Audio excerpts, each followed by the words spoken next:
Calon Wakil Presiden Mahfud MD mengakui pernah mendapat tawaran menjadi pendamping Anies Baswedan di pemilihan presiden 2024.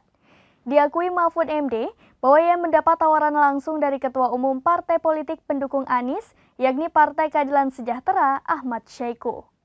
Saat itu Syahiku menawarkan apakah Mahfud mau dipasangkan dengan Anies. Namun saat itu Mahfud menolak tawaran tersebut dengan alasan tak mau memecah belah parpol pendukung Anies, seperti dikutip dari YouTube Najwa Shihab pada Jumat 20 Oktober 2023. Selain itu ternyata Mahfud juga pernah mendapat tawaran dari bakal capres Prabowo Subianto. Namun hal itu diakui Mahfud tak disampaikan secara langsung oleh Prabowo.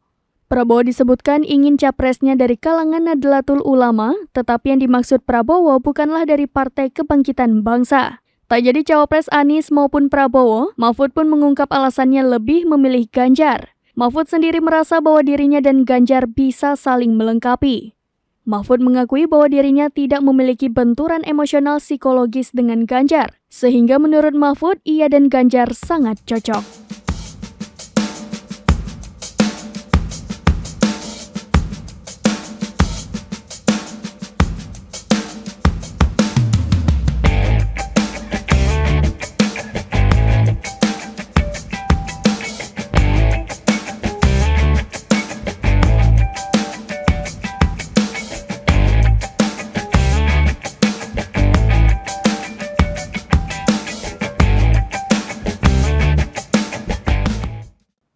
Demikian informasi terkini Syedaralun, saksikan terus berita lainnya di kanal YouTube Serambi News, website dan Facebook serambinews.com.